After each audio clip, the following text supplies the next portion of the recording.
dar início, né, a essa noite muito importante e com certeza vai ser muito produtiva para todos nós. Vamos lá então. Boa noite a todos e a todas. É com muita alegria que iniciaremos o encontro de hoje, que tem como temática Epistemologia da Política Educacional na América Latina. O encontro faz parte do curso de extensão intitulado Leitura sobre Pesquisa em Política Educacional e a Teoria da Atuação e Epistemologias da Política Educacional.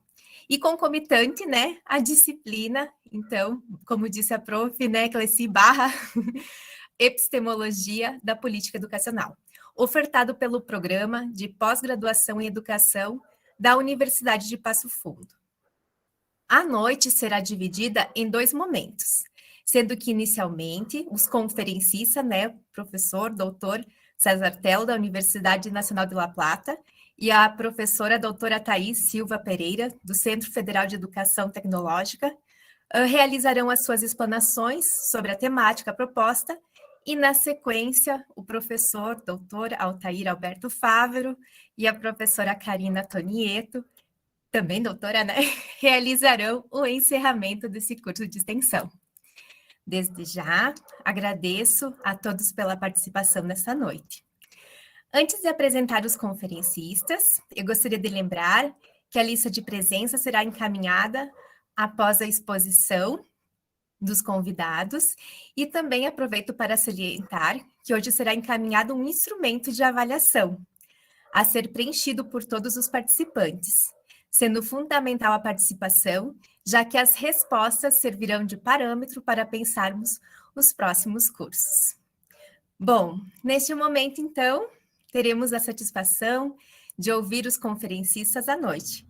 Farei a leitura dos seus currículos, mas sintam-se bem à vontade para complementar, caso eu não faça menção, né, a algum aspecto que vocês consideram importante. Vamos lá, então. Professor Dr. César Tello é professor em Ciências da Educação na Universidade Nacional de La Plata, possui diploma superior em Gestão Educacional, mestre em Políticas e Administração da Educação pela Universidade Nacional de 3 de Fevereiro, doutor em Ciências da Educação pela Universidade Nacional de La Plata, é diretor da Rede Latino-Americana de Estudos Epistemológicos em Política Educacional, a RELEP, já mencionada, né, pelo professor Altair, é membro do Núcleo de Investigação do Conhecimento e Política Educacional e do Centro de Estudos Interdisciplinares em Educação, Cultura e Sociedade. Também é membro do Comitê Editorial de Revistas Especializadas em Educação, em nível nacional e internacional. Diretor de Investigação e Desenvolvimento da Universidade Nacional de 3 de Fevereiro e na Universidade Nacional de São Martim. É pesquisador na área de estudos epistemológicos em política educacional e desenvolve também a sua investigação em políticas docentes, produção de conhecimento e tomada de decisões da educação secundária. A nossa conferencista, então, Thaís Silva Pereira, possui graduação, mestrado e doutorado em filosofia pela Universidade do Estado do Rio de Janeiro, como temática voltada para a ética e filosofia política. É professora do Centro Federal de Educação Tecnológica Celso Suchon da Fonseca, no Rio de Janeiro, desde 2010, no ensino médio técnico integrado. Também atua na mesma instituição, no mestrado profissional de filosofia e ensino, onde foi coordenadora entre 2017 e 2020. Coordenou, de 2013 a 2020, o projeto de extensão A Filosofia na Construção de Jogos, dedicada à produção de coletiva composta por estudantes de diferentes níveis e professores de jogos para o ensino e divulgação da filosofia. Entre 2019 e 2022, coordenou o projeto de ensino intitulado Jogos Filosóficos, abordagens didáticas conceituais para o ensino de filosofia, com o apoio do CNPq, cujo objetivo foi analisar filosoficamente o jogo e suas potencialidades como produto educacional.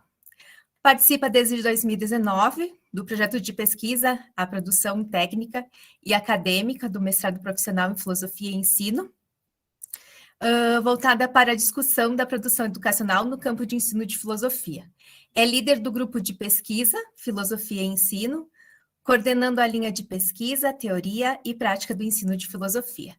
É integrante do grupo de trabalho Filosofar e Ensinar a Filosofar, da ANPOF, é assim?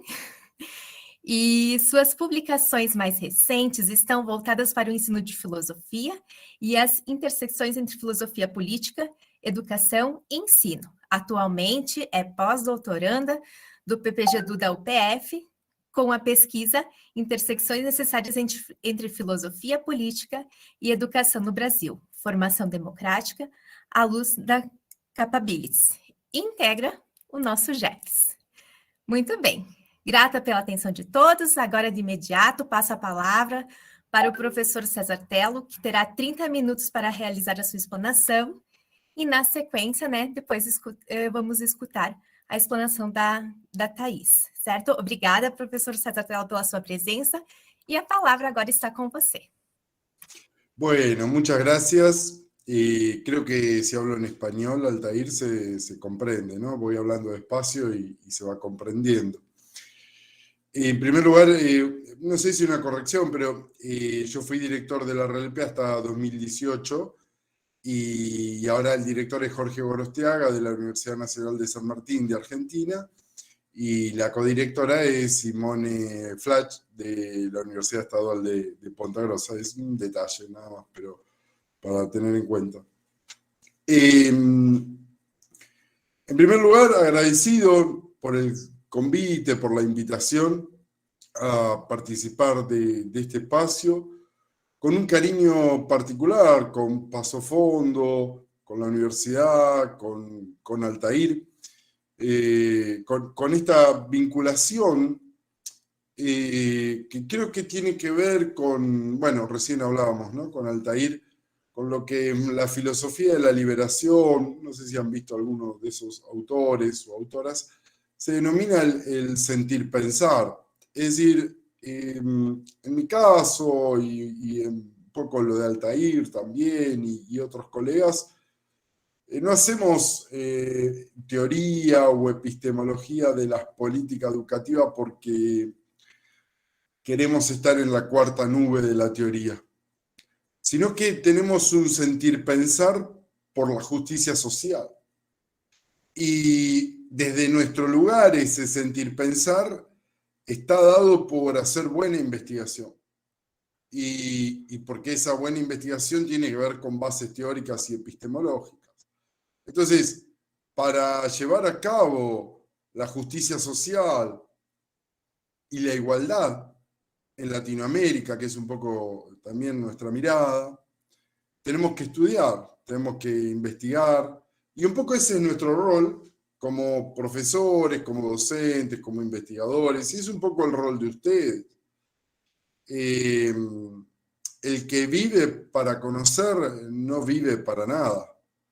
Se vive para la justicia, y la justicia nos obliga a conocer, nos obliga a estudiar, nos obliga a perfeccionarnos, a hacer cursos, a leer cosas nuevas, y ahí tiene sentido el conocimiento, cuando el conocimiento se convierte en un sentir pensar latinoamericano.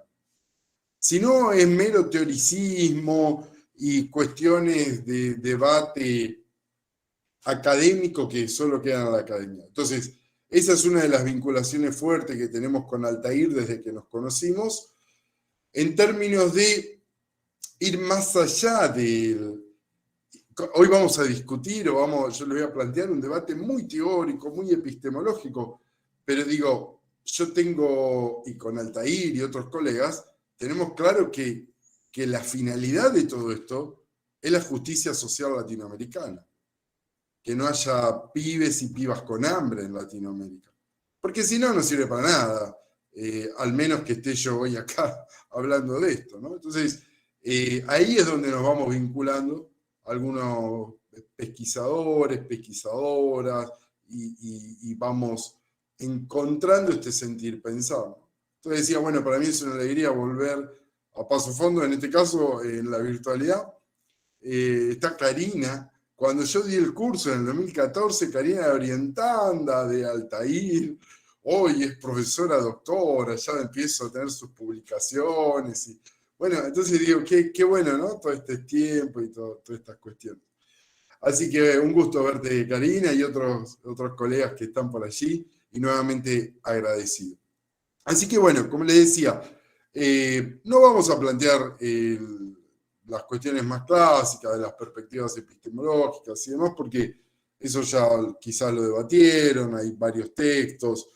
Entonces, cuando Altair me planteaba un poco lo del libro, que es muy interesante, sobre las lecturas de la teoría de la actuación, pensaba en presentar mi último artículo, que tiene mucha vinculación con la teoría de la actuación de Ball y los otros autores, ¿no? Después vamos a ver por qué está esa vinculación.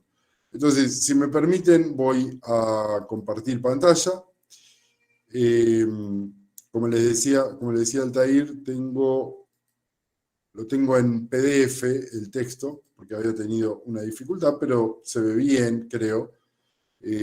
Ustedes me dicen si ya lo están pudiendo observar. Sí, está perfecto. Bien, entonces voy avanzando y cualquier cosa me dicen. El título le puse el mismo que del artículo, también para que ustedes lo puedan encontrar rápidamente. La sugerencia es ir al artículo porque, bueno, en media hora va a ser un poco complicado desenhebrar todo esto, ¿no? Entonces ahí está la referencia sobre si es el Estado el objeto de estudio de la política educacional o política educativa, como decimos en Argentina. ¿Es el Estado el objeto de estudio de la política educativa? Entonces hacemos esto, ¿no? Discutir el objeto de estudio. Históricamente y en la actualidad se plantea que el objeto de estudio de la política educativa es el Estado y sus acciones, o algunos dicen el gobierno y sus acciones. Nosotros decimos que no. ¿Por qué? Tenemos tres fundamentos. Uno tiene que ver con las matrices históricas, otra con el debate teórico epistemológico y en tercer lugar con la propuesta analítica del campo disciplinar, es decir, del campo teórico de la política educativa. Porque que el Estado sea el objeto de la política educativa es una decisión del campo académico. Cuando uno comienza a desenhebrar teórica y epistemológicamente eso, comienza a ver que no es tan así. Y allí entran las teorías de actuación. Las teorías de actuación son lo que denominamos las políticas públicas en educación, o son las relaciones políticas entre sujetos y sujetas.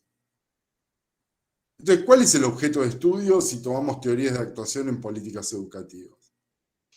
Y en esto no hay nada nuevo, porque algunos se escandalizan con este artículo, dijeron, Telio quiere cambiar el objeto de estudio de la política educativa. Yo no quiero cambiar nada, simplemente quiero que debatamos esto porque en las ciencias sociales en general se está discutiendo los múltiples objetos de estudio de la antropología, de la ciencia política, sociología. Ya no se puede pensar una epistemología positivista a mí no me gusta hablar de ciencia o disciplina, yo prefiero hablar de la política educativa como campo de conocimiento.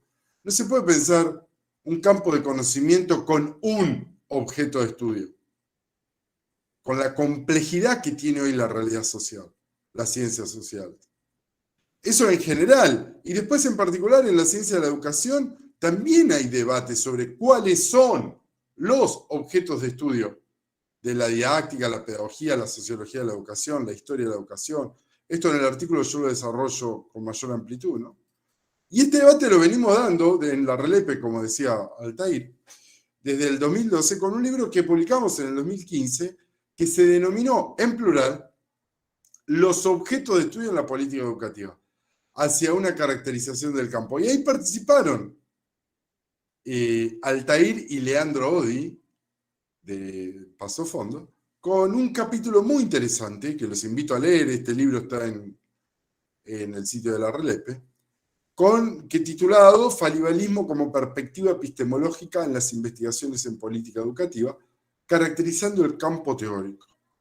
Bueno, allí hay algo que ahora vamos a retomar, de la deconstrucción o la necesidad de la deconstrucción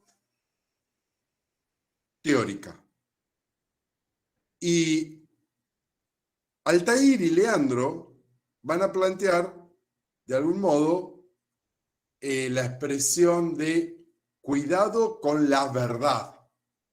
Cuidado con la verdad, porque cuando está la verdad, yo no voy a hablar por Altair y Leandro, pero es la interpretación que se hace del texto. Cuando tenemos la verdad, probablemente estemos equivocados.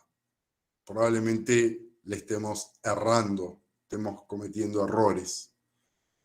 Porque hay verdades, hay objetos de estudio.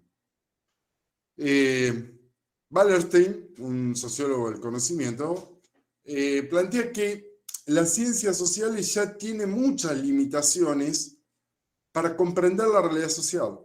Las categorías de las ciencias sociales, y podríamos decir de la política educativa, ya no nos sirven para comprender la realidad social, para comprender la política educativa.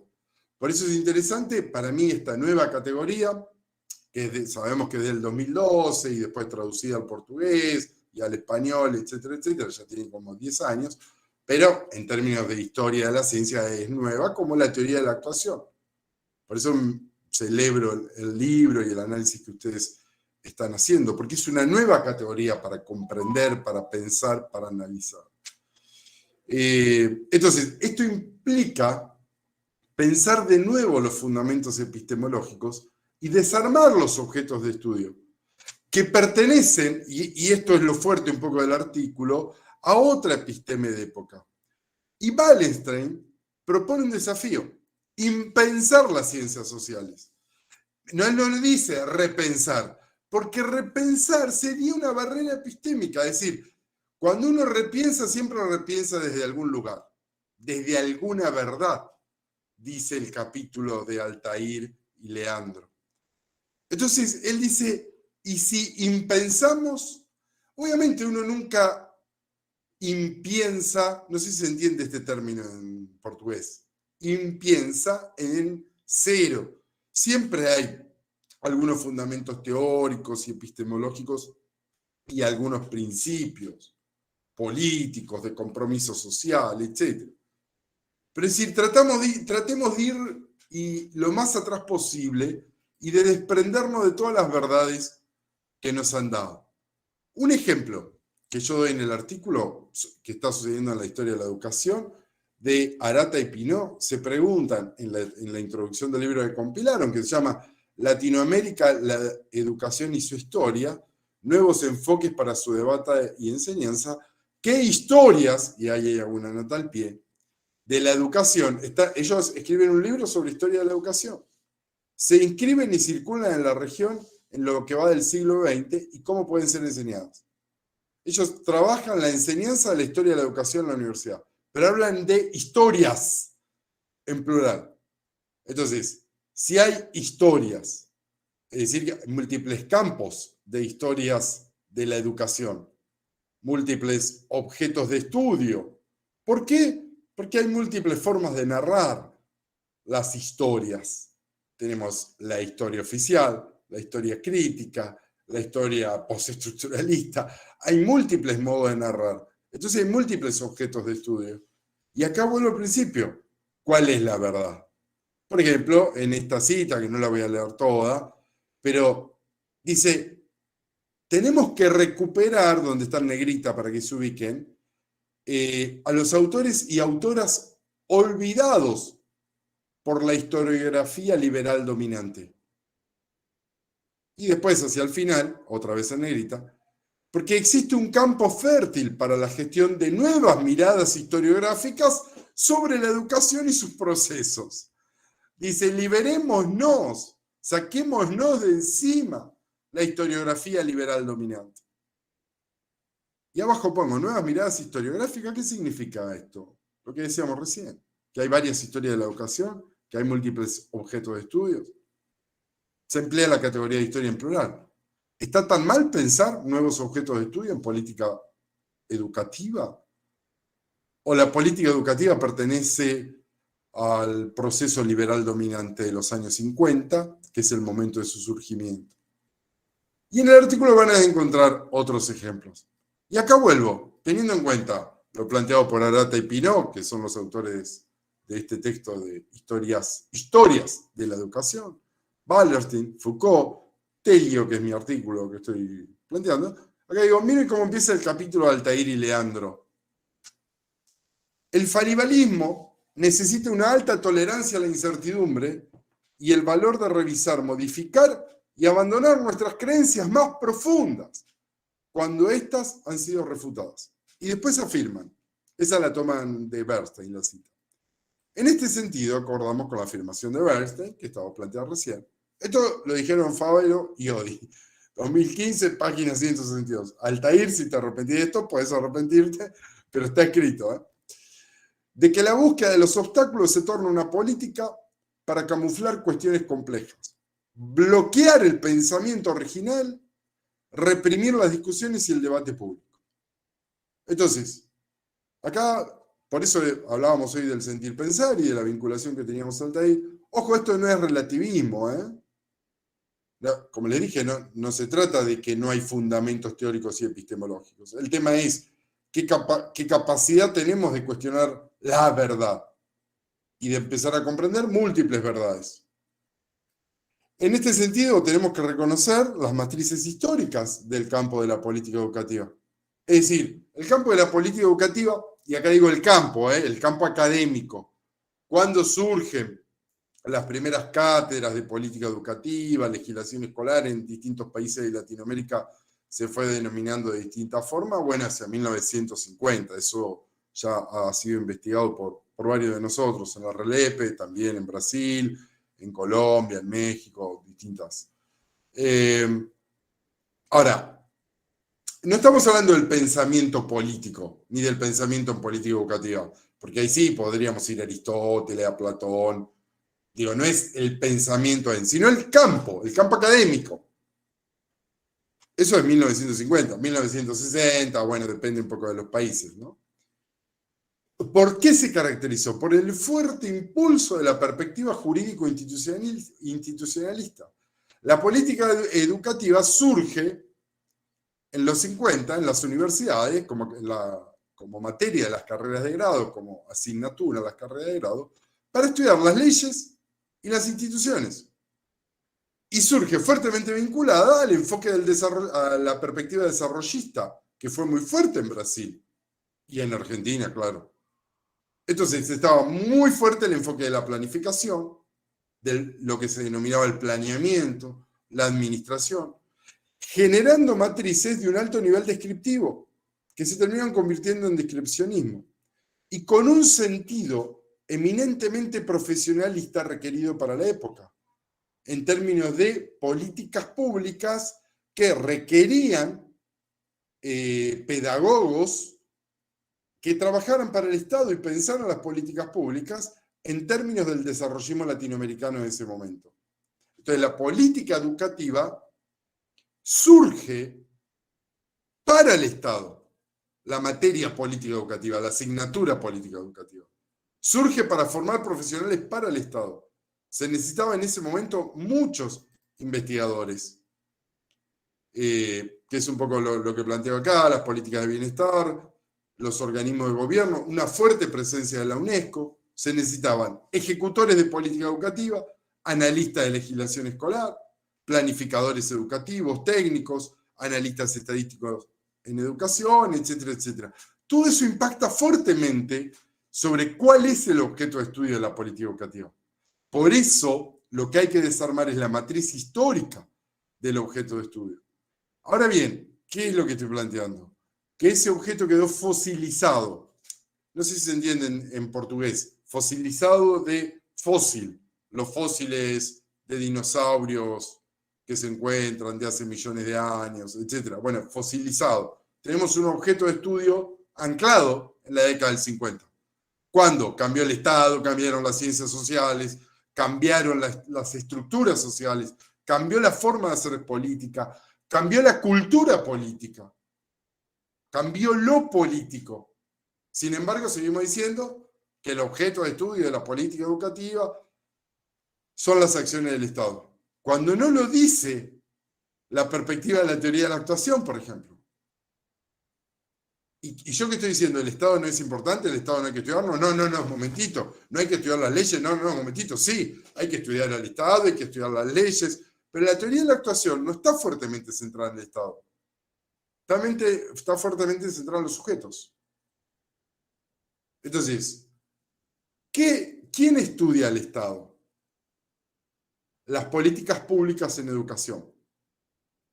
El campo de la política educativa tiene subejes, que es lo que voy a plantear al final. Pero no se puede decir que la política educativa tiene un objeto de estudio. Repito, el Estado y sus acciones es el objeto de estudio de lo que se denomina políticas públicas en educación. El debate teórico epistemológico, que está muy anclado en la perspectiva de la escuela americana, que tiene que ver con las politics y las policy, que son enfoques prácticos. No vamos a meternos acá en las definiciones, pero enfoques o modelos prácticos para hacer análisis de políticas. Cuando digo análisis de políticas, es análisis de políticas públicas. Y sigo. Es análisis de políticas públicas en educación, politic y policy. Entonces, por ejemplo, formato, policy, desarrollo. ¿Vos vas a estudiar formato o desarrollo de las políticas públicas? No, voy a estudiar la vinculación política entre maestros, maestras y crianzas, y niños y niñas. ¿Y eso qué sería? Eso no es política pública, pero es política educativa. Entonces, no confundir las acciones del Estado en términos de política pública, la legislación, con otros objetos de estudio. Y en este sentido, digo, Murcia, que es de las ciencias políticas, encontró, y tiene un libro sobre esto, entre 30 y 40 definiciones académicas de la categoría de políticas. No hay una definición de políticas. Yo en el artículo planteo varias, debato ahí entre esas definiciones, pero puede haber puede estar la de Murcia, 40 definiciones de política y todas bien fundamentadas. Finalmente Bucky, que sale de una canadiense australiana muy interesante, lo plantea claramente. Digo, no, por eso mi artículo no dice nada nuevo, aunque algunos se enojan porque o les dicen, ¿cómo está diciendo esto, Telio? Pero lo dice Bucky, que es una investigadora de gran nivel internacional. El término política pública se utiliza para describir los programas gubernamentales. Entonces yo lo que estoy buscando es no a la confusión. Mi definición del objeto de estudio de la política educativa es que la política educativa o el objeto de estudio de la política educativa es el hecho sociopolítico en términos educativos y no las mediaciones. El hecho sociopolítico educativo como entramado donde circula el poder. Y ahí puse la referencia del artículo para que no haya problema. Y abajo esta explicación, ¿no? El objeto,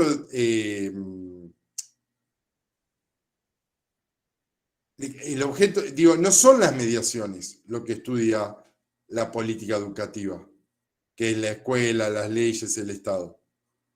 Eso lo pueden hacer las políticas públicas en educación, pero no la política educativa. Bueno, básicamente yo digo, hay 5 ejes, subcampos, llámenlo como quieran, le podemos poner otro nombre, pero no es el Estado. Entonces, existe una sociología de la política educativa que desde mi perspectiva es en donde se inscribe la teoría de la actuación. Existe una antropología de la política educativa. Existen las políticas públicas en educación y ahí sí es el Estado el objeto de estudio. ahí sí es el estado del objeto de estudio.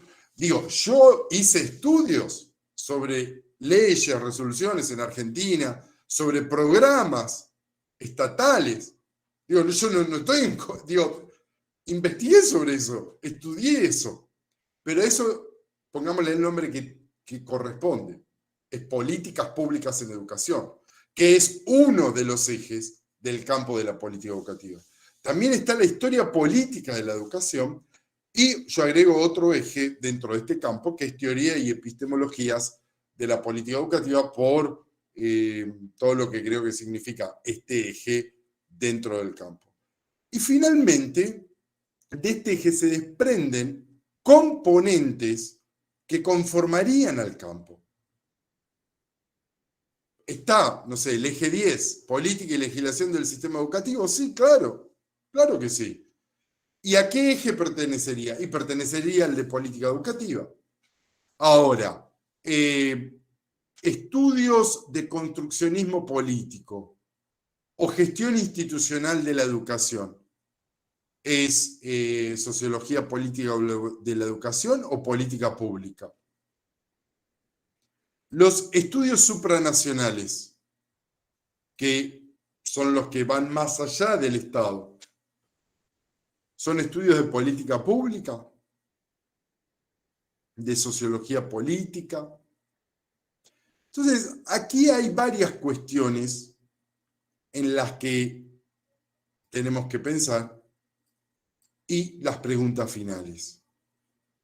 ¿El objeto de estudio de la política educativa es una imposición histórica? ¿Es una imposición o fue generada por el Estado y sus necesidades?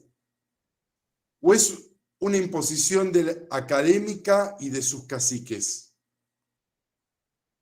La política educativa también tiene caciques como campo, digo, y esto no lo digo yo, lo dijo Bourdieu hace 70 años, lo dijo Habermas. Después hay autores actuales que también lo plantean, pero digo, no es algo novedoso. ¿Por qué me hago estas preguntas y por qué le hago este planteo a ustedes hoy? Que es parte de este artículo que yo les comento. Porque cuando se comienza a hacer análisis teórico y epistemológico, no coincido con estos criterios para la definición del campo del objeto de estudio. Entonces, es aquí donde, de algún modo, intento hacer la reflexión e intento plantear el debate, no intento cerrar nada. Digo, si ustedes ven el artículo, la última parte dice caminos para seguir discutiendo. ¿Habrá otros ejes más? Bueno, habrá otros ejes, quizás sí, habrá que conversarlo. Pero lo que sí tenemos que salir es, y uso este término, insisto, de fosilizado, del objeto de estudio fosilizado. Insisto, el opuesto a la fosilización no es el relativismo, no es que todo da lo mismo, tampoco es esa nuestra perspectiva. Nuestra perspectiva es la del fundamento teórico, la del estudiar, la del pensar, pero no anclados en la verdad absoluta de qué es esto en los tiempos actuales, en las ciencias sociales, en la ciencia de la educación y en la política educativa. Fíjense que la política educativa surge con un Estado de la década del 50. Hoy el Estado es totalmente distinto al de la década del 50. Digo, no sé si es mejor, peor, digo, lo discutiremos, pero no es el mismo que de la década del 50, eso con seguridad. Ni en Brasil, ni en Argentina, ni en muchos países de Latinoamérica, ni en la propia Europa. ¿Era capitalista el Estado de la década del 50? Sí. Bueno, hoy es capitalista neoliberal. O neoliberal financiero. Bueno, podemos empezar el debate de qué tipo de Estado tenemos hoy, ¿no? Pero no es el mismo que el de la década del 50. Y eso tiene que cuestionar el objeto de estudio, porque si no, el propio investigador en política educativa se queda fosilizado. Se queda, en términos de Faber y Odi, en la verdad. Y cuando a mí me dicen, nos quedamos en la verdad, me da miedo. Es decir, no, hablemos de verdades, múltiples verdades. Insisto, no es relativismo eso, que hay múltiples verdades, sino decir, bueno, hay múltiples miradas. Y ahí tiene que ver lo de las epistemologías de la política educativa y las perspectivas y demás, que es para otra conversa, otro intercambio, etcétera, etcétera. Bueno, creo que ya se acabó un poco el tiempo, me pasé un poquito, pero bueno, está un poco la presentação que queria compartilhar com vocês. Tá certo, obrigada, professor César. Na verdade, não, está dentro do tempo, pode ficar bem tranquilo. Eu agradeço, né, pelas reflexões nessa noite, certamente, né, vamos pensar muito nessas questões atreladas aos estudos, né, das políticas educacionais. Essa questão polissêmica, né, é complexo, então certamente nos faz questionar e pensar muito. Bom, na sequência vamos dialogar mais, né, sobre essas questões, a partir das questões dos participantes, mas eu gostaria de relembrar, então, né, que as perguntas podem ser realizadas ali no chat, pessoal, sendo que no final das exposições eu vou realizar a leitura, tá? E se caso depois no final alguém queira também, né, abrir o microfone e fazer também, sintam-se bem à vontade. Bom, passamos agora, então, a palavra para a professora Thais, a fim de realizar a sua explanação. Thais, a palavra está com você. Obrigada, Chayane. Boa noite. Boa noite a todas e todos. É uma grande honra estar aqui. Então, primeiro preciso agradecer. Há mais ou menos um ano atrás, eu estava assistindo as lives do GEPS no YouTube, e foi assim que eu conheci vocês, né? Entrei em contato assim, sem muita expectativa, né? Mas ao contrário assim, do que eu esperava, assim, uma demora da resposta, talvez nem uma resposta, né? Eu fui super acolhida desde a primeira mensagem até o convite de participar do grupo, né? Então eu fico muito feliz. Fico honrada, porque eu não sou da área da educação, né? Então eu tenho aprendido muito, né? Sou professora de filosofia e foi a partir da minha estrada como professora que outras questões vieram para além das questões iniciais da minha formação, né? Então eu estou tentando, de alguma maneira, fazer certas conciliações, né? Desde o meu arcabouço teórico, né, com a minha prática, e por isso eu estou aqui e estou aprendendo muito. Então, eu agradeço bastante assim, a oportunidade de estar aqui. Também agradeço assim, a oportunidade de eu poder enviar um texto. Ele não é um texto publicado, ele é uma espécie de manuscrito ainda, né, faz parte aí de uma das atividades do pós-doutorado no programa. E eu vou ficar muito contente com esses apontamentos, sugestões, críticas, né, para que esse texto melhore, né, e se qualifique mais para um futuro artigo, né? Então, sem mais delongas, eu vou passar aqui a apresentação.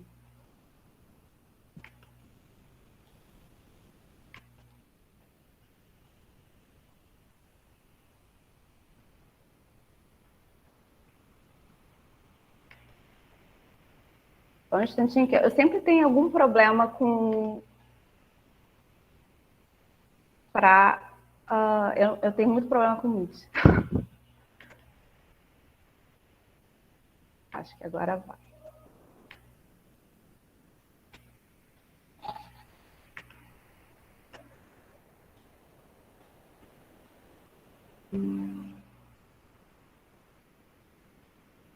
Estamos visualizando, Thais. Pode dar sequência.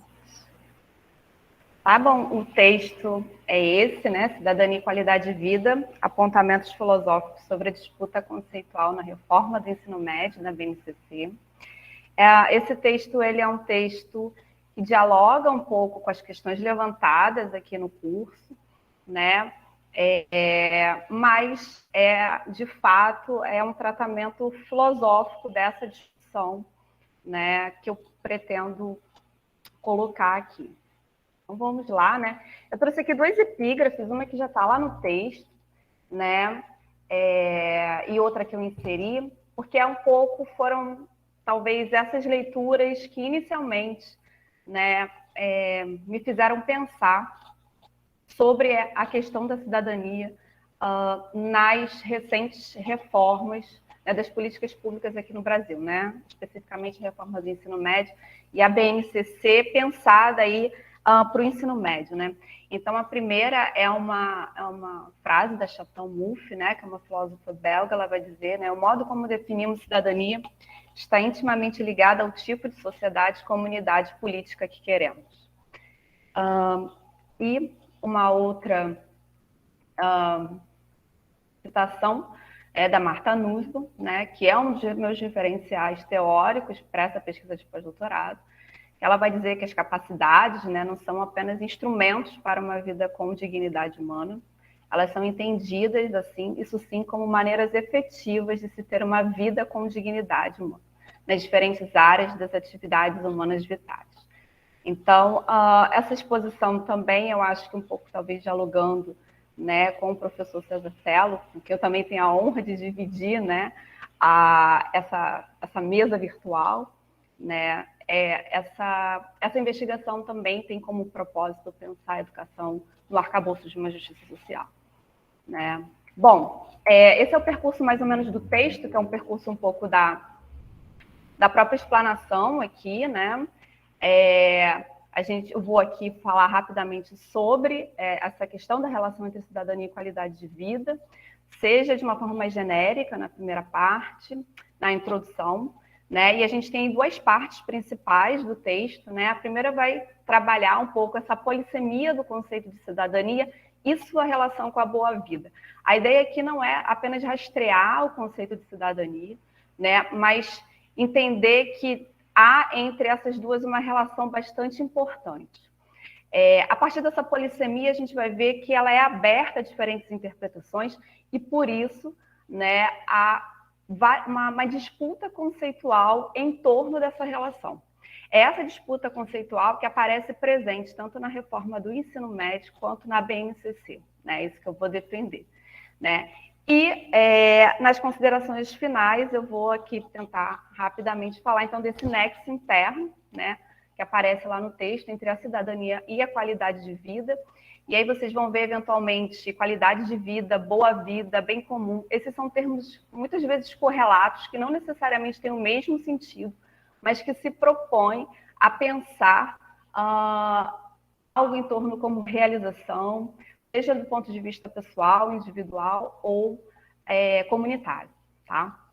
E pensar aí essa polissemia, essa disputa, né, pensando também como isso se reverbera nas nossas atividades cotidianas, quando a gente fala em educação formal, por exemplo, nas escolas. Tá? E aí aqui, né, bom, quando a gente fala educação para a cidadania, né, uma coisa que a gente pode pensar é educação, cidadania e qualidade de vida. Qual cidadania? Qual qualidade de vida? E aí eu vou ler muito rapidamente, e eu peguei assim, né, fiz um levantamento muito rápido de algumas frases, né, de algumas afirmações que aparecem na rede, né? Vocês vão ver pelas referências, né, que são lugares muito distintos, né, e que se falam de cidadania e qualidade de vida. E talvez uma primeira leitura dela pode nos parecer que é muito parecido ou que é quase a mesma coisa, né? Então, a primeira aqui é um portal chamado Child Found Brasil, né? E aí eles têm um texto chamado Educação de Qualidade, quem realmente tem acesso a uma discussão sobre acesso à educação no Brasil. E eu peguei a seguinte frase, bom, basicamente uma educação de qualidade é aquela que capacita a todos participarem da vida comunitária, como cidadãos conscientes de seu lugar no mundo. Então, a gente já tem aqui, né, a questão da cidadania, né, e também uma questão relativa à boa vida logo em seguida, né? É aquela que forma um sujeito cidadão, mas antes fornece um ambiente propício de desenvolvimento para crianças e adolescentes. Aqui é uma citação da plataforma Eleva de ensino, né? Ela é uma plataforma, né, que ficou muito conhecida, ligada a fundações que não apenas incentivaram, né, a consolidação, o andamento, a consolidação da BNCC, né? Inclusive há uma espécie de observatório para ver, né? Fazem pesquisas nesse sentido. E diz assim, bom, quanto mais uma pessoa avança na sua educação, mais facilidade terá para conviver em harmonia na comunidade. A gente tem a ideia aqui de comunidade, né, em que habita, e mais oportunidades encontrará no seu caminho. no campo profissional, a instrução e qualificação aumenta as chances de construir uma carreira profissional de sucesso. Mais uma aqui, agora, do portal Agência Brasil, né, que está falando sobre a expansão do Auxílio Brasil, na época, em 2021, né, e que diz, né, na sua matéria, que para o Ministério da Cidadania, os programas sociais servem para garantir a educação de qualidade de jovens. A gente está falando aqui do atual governo brasileiro. E apenas mais um, né, do portal G-Dia, né, e aí um pouco dialogando com as colegas que fizeram um texto, né, que foi discutido aqui, né, eles têm a seguinte citação: de acordo com a secretária de Educação, Simara Cordeiro da Silva Jorge, é uma parceria, essa parceria do Programa União Faz a Vida, que foi lançado em Santa Terezinha do Itaipu, contribuirá muito para a educação do município. Estamos em uma constante busca de melhorias que promovam mais qualidade na educação, para desta forma garantirmos cidadãos conscientes. O programa, e aí a União Faz a Vida, vem para promover mudanças reais, sustentáveis e duradouras, e estamos comprometidos em alcançar todos esses objetivos. Finaliza. Bom, a gente vê pelas referências que esses discursos eles vêm de diferentes lugares, né? Mas se a gente olha, assim, talvez muito rapidamente, parece que você está falando de cidadania e qualidade de vida de forma muito parecida, né? Então, apesar de aparente consenso, o que a gente busca evidenciar aqui, né, é uma polissemia em torno desses dois conceitos, né, de cidadania e qualidade de vida, que reverberam em diferentes práticas e discursos, né? A análise filosófica aqui, ela possibilita trazer à tona a variedade, e não apenas a variedade desses sentidos, né, mas também o embate conceitual, né, na medida em que há interpretações que estão querendo ganhar terreno, tá?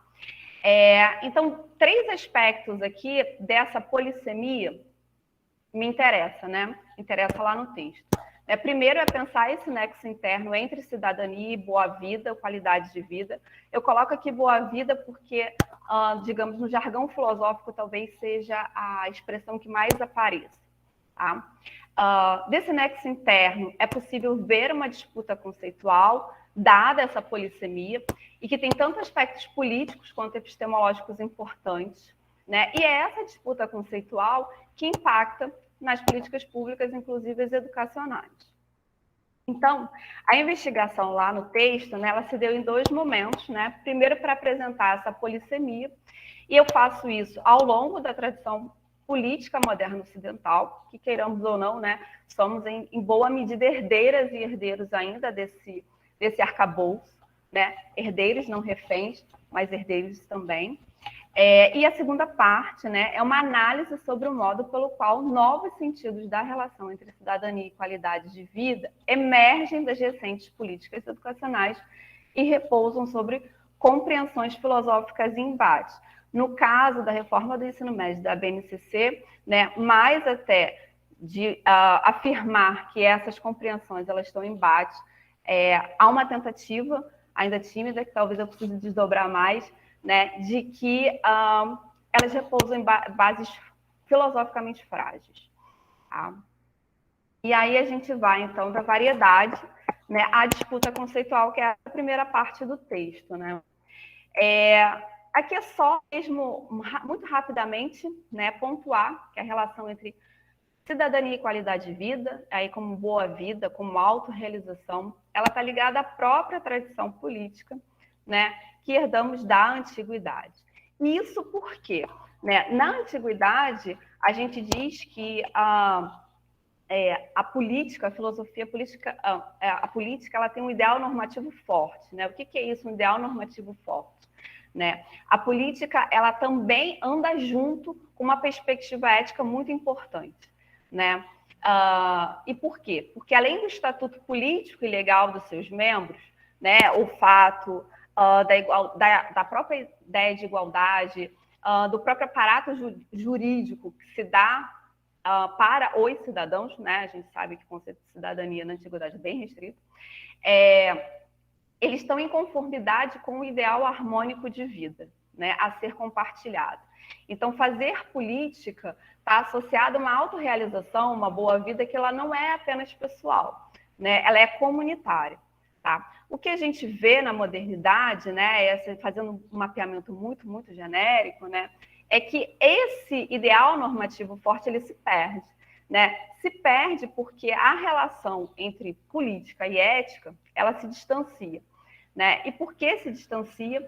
Né? A gente está falando aqui da modernidade, a gente está falando do contexto da ascensão da burguesia, né? Em que a gente tem, né, o homem, né, e é o homem mesmo, né, porque as mulheres não estão dentro dessa configuração na época. O homem ele pode ser pensado tanto quanto cidadão, quanto como membro de uma família, né, como burguês.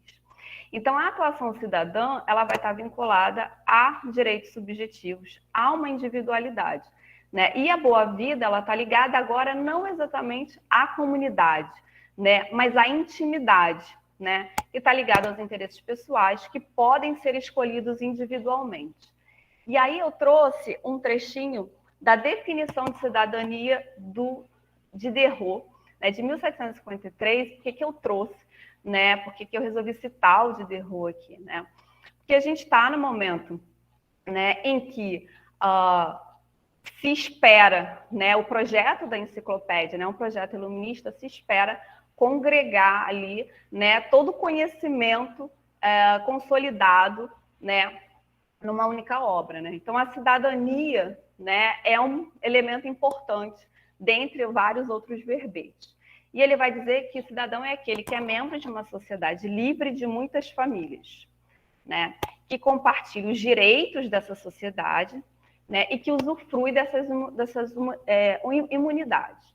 Então, aqui a gente vê que o cidadão, né, ele está ligado à sociedade a partir de uma relação jurídica, principalmente.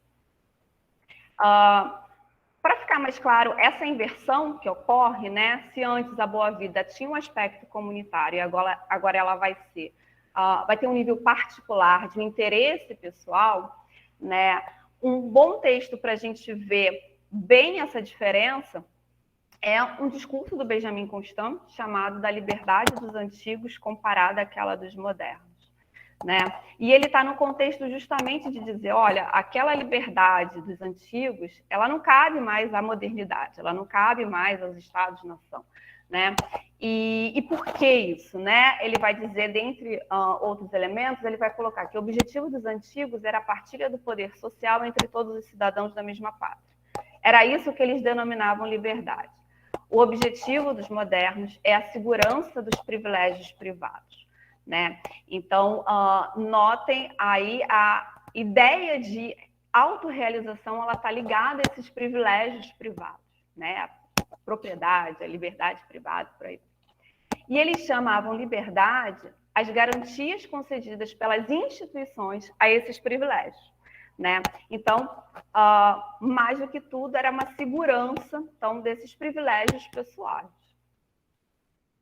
Bom, essa herança, né, a gente tem tanto então da antiguidade quanto da modernidade. Então a gente herda, né, esses aspectos que vão se reformulando, né, vão se deixar alguns aspectos deixados de lado, mas isso aparece ainda para a gente no horizonte da nossa compreensão política. Né? Então, o que acontece é que a gente herda também, não é só apenas essa diferença, mas uma disputa conceitual. Né? Por quê? Porque em ambos os casos, mesmo a partir da modernidade, com essa divisão entre um público e um privado, em que o privado tem uma valorização muito forte comparada à antiguidade, né? Há toda uma discussão sobre como conciliar, então, essa vida pública, né, com uma vida privada sem esvaziar essas duas esferas. Né? Então, em outras palavras, como é que a gente pode não abrir mão da nossa intimidade, né, de que não haja um controle externo sobre a nossa vida individual, né, mas, ao mesmo tempo, também garantir, né, uma atividade pública saudável. Né? E sistematicamente, né, e aí eu não estou querendo esgotar os diferentes caminhos dessa herança de uma disputa conceitual, mas para os meus propósitos, duas linhas políticas são interessantes para pensar essa disputa, que é o liberalismo e o próprio republicanismo.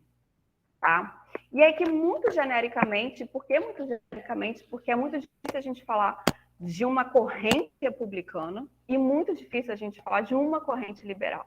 Né? Existem republicanismos e liberalismos, né, que se alimentam de um debate bastante profícuo que a gente tem até hoje.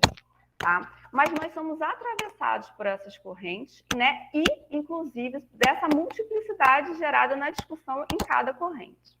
Então, muito geral, né, de forma muito geral, a gente pode assumir que o republicanismo, né, assumindo aqui a relação entre cidadania e qualidade de vida, né, onde a cidadania é concebida enquanto caráter ativo de participação a respeito de assuntos de caráter público, que afetam a todos os concernidos. Né? Então, nós fazemos parte, antes de tudo, de uma comunidade política. Aqui, a boa-vida ela é integrante também da participação e é assumida intersubjetivamente. Então, isso pode ser mais aprofundado ou menos aprofundado, mas a questão da participação pública ela é fundamental. E a autorrealização está ligada a essa atuação pública. Tá? Justamente porque a vida boa ela não é uma vida boa só para mim. Né? Ela é pensada enquanto uma vida pública comunitária também. E aí a gente tem o liberalismo, né, que é amparado por uma concepção específica de pessoa, né, o indivíduo pessoal, né, que tem direitos, né, e os indivíduos são compreendidos como sujeitos que possuem a capacidade de escolher seguir seus interesses e reconhecer o poder político capaz de assegurar seus projetos de realização. Né? Então, isso que foi falado, né? Nós temos projetos individuais, a gente precisa de uma garantia jurídica de estabilidade para que a gente possa, então, perseguir os nossos projetos de vida. Né? Não à toa, projeto de vida é um dos, talvez, elementos centrais ali na reforma do ensino médio, por exemplo, na BNCC, tá? Que é pensada como atividade, mas em muitas escolas a gente já viu que está virando disciplina, né? Disciplina de projeto de vida. Bom, e contemporaneamente, né? Contemporaneamente, esses atravessamentos, né, eles estão ligados a outras questões, né? A primeira delas é a própria globalização, né? Onde a cidadania já não é mais pensada em contextos territoriais e nacionais, mas também por outras questões que atravessam isso, né, como questões de etnia, de classe, de gênero, de migração. Né? Além da questão de igualdade, que é muito ligada à cidadania, né, ela passa também por uma discussão, né, sobre as situações, né, de inclusão e exclusão da cidadania, ou seja, né, falar de cidadão é falar de quem é cidadão, quem pode ser cidadão também. Né? A gente vê que, principalmente no século XX, a cidadania e a qualidade de vida elas são associadas principalmente às democracias. Né? Então, às vezes, elas aparecem até mesmo como sinônimos, né? Sobretudo as democracias constitucionais. E aí a questão aqui é justamente mapear os aspectos jurídicos para sua manutenção, mas também os normativos, né? Como é que a gente pode continuar mantendo, por exemplo, a cidadania democrática, né? E a gente tem, especificamente, né, a partir do século XXI, né, a lógica específica do neoliberalismo, né, que é uma das vertentes possíveis dentro desse grande arcabouço do liberalismo, né, e se estende não apenas à dimensão mercantil da produtividade e concorrência, mas se estabelece também como normatização de vida dos indivíduos. Né? E aí, Dardot, Laval, né, que é um referencial que foi bastante discutido aqui no curso, né, eles nos dão essa possibilidade de pensar isso, né, o sujeito contábil, né, aquele que internaliza, né, uma racionalidade neoliberal. E aí, bom, diante desses atravessamentos, diante dessa polissemia que se desdobra em disputa, como é que a gente pode pensar isso, né, dentro das políticas políticas educacionais das quais tratam o texto, né, da reforma do ensino médio e da BNCC. Né? A ideia aqui é pensar que essa disputa, né, ela vai reverberar justamente nesses documentos, tá? E muito pela própria formulação dos documentos, né, que abre essa possibilidade, tá? E aí eu chego aqui à segunda parte do texto. Chayane, eu estou tentando controlar o tempo aqui, mas se eu estiver avançando muito, você pode me cortar, tá bom? Fica à vontade. E aí a gente tem que se perguntar, então, educação para qual cidadania, com base em qual qualidade de vida, né? Existe um pano de fundo que eu não trabalho no texto, né, mas que eu assumo ali, que é uma dinâmica indissociável entre a elaboração conceitual e a prática vivida, né? Então, os conceitos, eles informam nossas práticas, eles são base para as nossas práticas, né? Mas eles não se sustentam sozinhos, né? Eles não se sustentam só na teoria, né? São as próprias práticas e discursos que consolidam esses conceitos. Tá? Então, esse pano de fundo é importante para a gente entender que a análise conceitual, ela não é uma análise totalmente pura, né? E ela também não está afastada da realidade, ao contrário, ela está entranhada na realidade, né? O que a gente está fazendo aqui é só um exercício de distanciamento. Tá? Bom, e aí eu trago aqui um ponto aqui da Aguiar da Tutsma, que são pesquisadoras que vão trabalhar, né, a recepção desses novos documentos, né, e que fazem um histórico, né, das políticas educacionais construídas no Brasil, né, e elas, né, aqui eu estou de acordo aqui com essa afirmação, né, em que essas políticas elas são atravessadas por diferentes visões acerca de sociedade, de indivíduo, currículo, avaliação e formação de professores, em uma economia cada vez mais globalizada, na qual redefine-se os campos educacional e produtivo. Tá? Então, embora não trate aqui, né, esse é o pano de fundo que eu também estou assumindo. E aí, bom, como é que a gente pode ver a cidadania e qualidade de vida nesses documentos brasileiros? Né, a ideia aqui não foi mapear, né, fazer um levantamento quando aparece o conceito de cidadania nos documentos. Tá? Eu pensei algumas questões para tentar ver, a partir de certos artigos ou de certas afirmações, né, como eles evidenciam essa disputa conceitual. Então, do que fazer esse levantamento, eu vou pensar aqui alguns elementos, tá? E vocês vão ver que, principalmente, eu vou me ater às diretrizes, à fundamentação, porque é onde os conceitos estão sendo trabalhados. Tá? Então, a Constituição de 88, ela vai informar conceitualmente os demais documentos oficiais, dentre os quais se situam as políticas do campo educacional. Né? E, bom, por que essa polissemia, como essa polissemia aparece, né, nos documentos? Né? Primeiro, a gente tem uma questão, que é uma questão de qualquer documento jurídico, né, que é a sua formalização, né? A escrita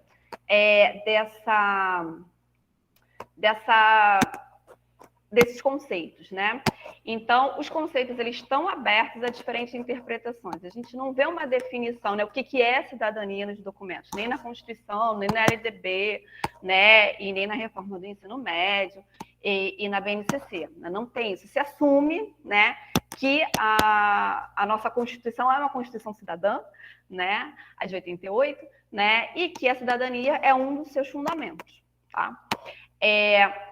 A gente vê que nos documentos também há uma manutenção ali entre cidadania e qualidade de vida, né? Ali no início do preâmbulo da Constituição, por exemplo, a gente fala em soberania do povo, a gente fala, então, de uma cidadania ativa, a gente também fala de bem comum, ao mesmo tempo, né, que são resguardadas liberdades individuais, propriedades e por aí vai. E isso leva justamente, né, essa herança dos elementos lá que eu falei do liberalismo e do republicanismo. Essa aqui é uma parte do texto mesmo, né, que foi enviado,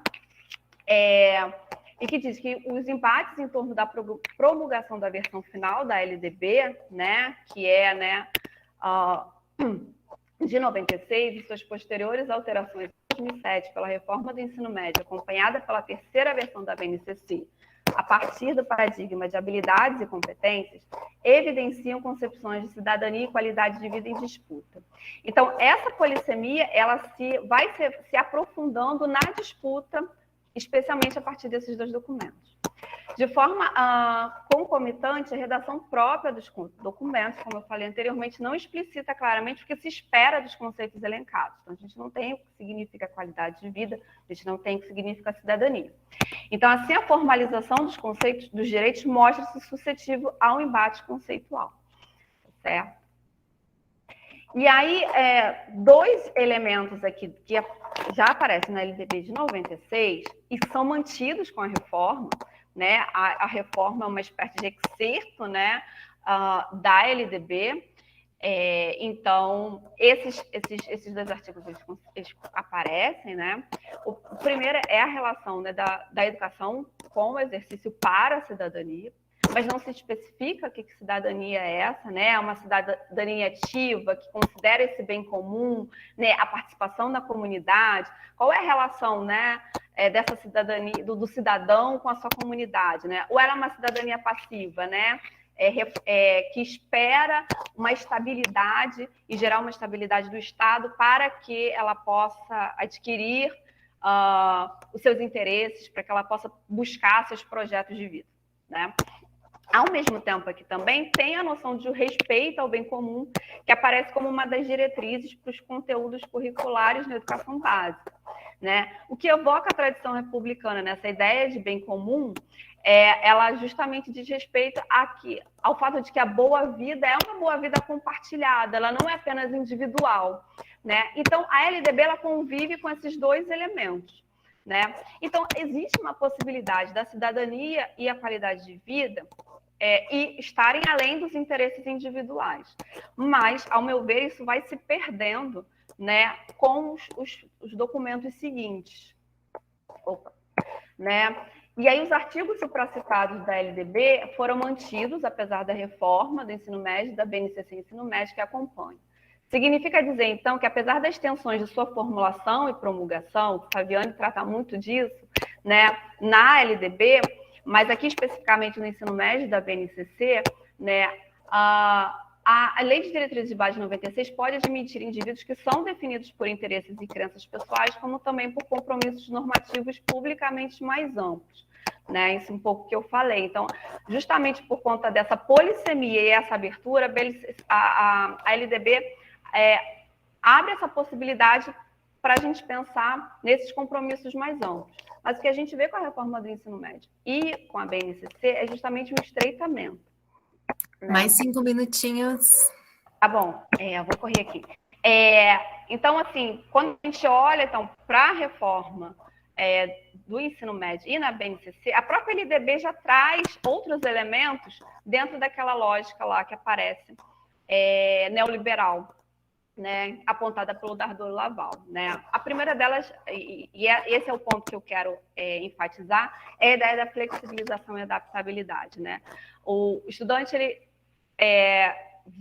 sua formação é para o exercício da cidadania, mas pensando aí num indivíduo capaz de ser flexível diante das modificações do mundo do trabalho. Né, que é justamente essa lógica neoliberal da qual fala o Dardor Laval.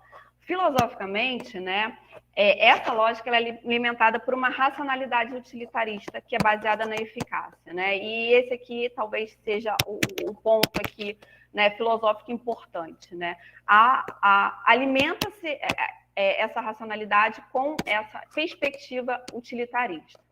Tá? E isso aparece no novo ensino médio e na BNCC, a partir de dois elementos que eu queria falar muito rapidamente. Né? O primeiro é da partição curricular, né, dessa carga obrigatória, e uma outra, né, via percursos formativos, né, que são fruto da escolha do estudante, né, que são organizados por um currículo nacional comum, e a formação integral, que coloca especificamente na BNCC.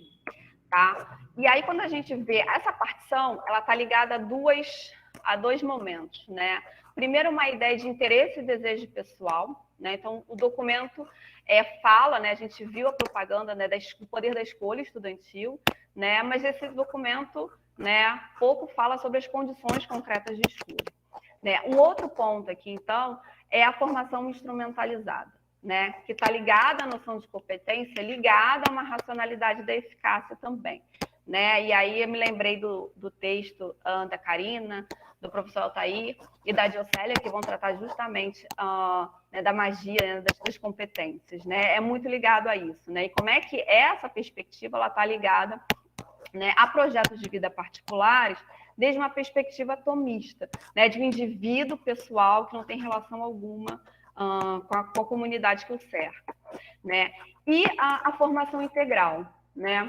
Então, dentro da formação integral, aparece tanto um projeto de vida pessoal, que muitas vezes não está conectado com uma atuação comum, né? Então, se o pressuposto de um projeto de vida opera sobre bases atomistas, individualistas, a gente poderia dizer, a escolha pessoal sempre terá prioridade frente a outros aspectos de uma vida comum, né? Que é um pouco a ideia da meritocracia, né? De que tudo que você conquistou ou se não conquistou, né, depende exclusivamente de você, né? Então, se tira o indivíduo das condições concretas de existência.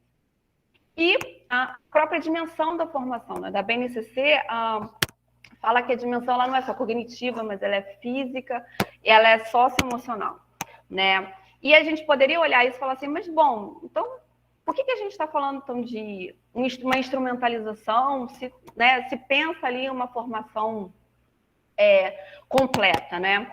A questão é que ela não é incompatível com uma racionalidade instrumentalizada, né? O próprio utilitarismo, né, ele assume a importância do papel que os sentimentos, né, os sentimentos de dor, né, de prazer e desprazer, né, de satisfação e prejuízo, opera nas nossas ações, né? Então esses sentimentos eles podem ser simplesmente orientados, né, pela eficácia, que é o cálculo utilitário lá do Bentham, que é o pai dessa corrente, né? E aí o perigo, e eu já termino aqui, tá, Chayane? É que diante desses pressupostos, né, de um sujeito atomista, né, e também da ideia de uma boa vida e cidadania ligadas muito a uma esfera pessoal, individual, no novo ensino médio na BNCC, a atuação cidadã torna-se mais restrita ao exercício de demandas a serem realizadas apenas na esfera privada, né? O que acaba dando um esvaziamento político na cidadania. E aí, no mais, eu agradeço, peço desculpas por ter provavelmente ultrapassado o tempo e fico aí à disposição para vocês, para a gente conversar, tá? Obrigada. Imagina, Thaís, nós que agradecemos, né, pelas contribuições que aborda nessa noite, ao salientar os sentidos de cidadania, né, e qualidade de vida que emergem nas reformas educacionais no contexto brasileiro, a partir dos estudos filosóficos, né, e salienta essa fragilidade do sentido educacional a partir desses preceitos neoliberais, né? Então, muitas questões a serem pensadas, né, e refletidas. Falei bastante hoje à noite, então, Karina, contigo. Colegas, boa noite. Então, agora eu passo a palavra para o professor Altair e para a prof. Karina, para que realizem, né, o encerramento desse curso de extensão, se caso ninguém mais queira se pronunciar. Obrigado, Chayane.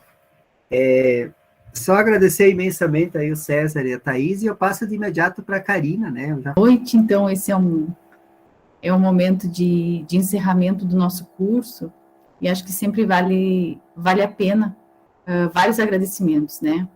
Agradeço em nome do professor César, em nome da professora Thaís, os nossos conferencistas da noite, a todos os colegas que se dispuseram a fazer suas conferências durante o curso, e também lembro de todos aqueles que nos ajudaram na composição do livro, que foi a base para esse trabalho, mas que não foi possível trazermos todos para fazerem intervenções nesse curto espaço de tempo, então, que tivemos o curso. Então, obrigada a todos por compartilharem conosco as suas reflexões, os seus estudos, e também por estarem dispostos a trilhar esse caminho formativo juntamente com o GEPS. Esse trabalho, né, de preparar esse curso de extensão, ele começa muito antes da realização do curso. Então, como a Chayane comentou, nós já estamos pensando próximo, então demanda um grande trabalho de organização. Gostaríamos muito de ouvi-los, né, a respeito da organização do curso, dos temas, dos debates, e também gostaríamos de sugestões para que possamos organizar os próximos. Então, fica um agradecimento especial também a todos que se dispuseram a estar conosco, participar do curso nessas quartas-feiras à noite.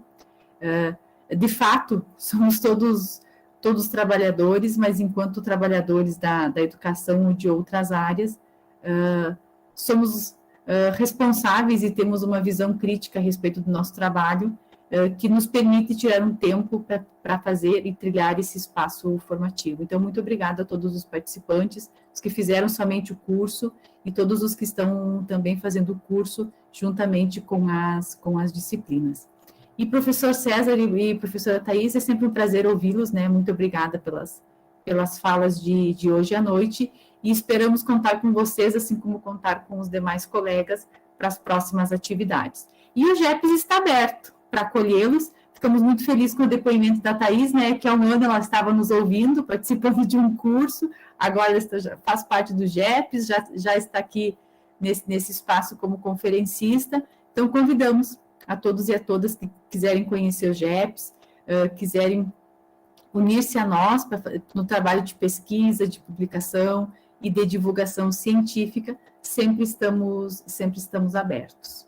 Então, e ao professor Altair, né, que também se dispôs a fazer o curso integrado com a disciplina, os estudantes da disciplina que aceitaram o desafio. Vejo pelas manifestações ali do chat que foi uma boa escolha, que gostaram da participação.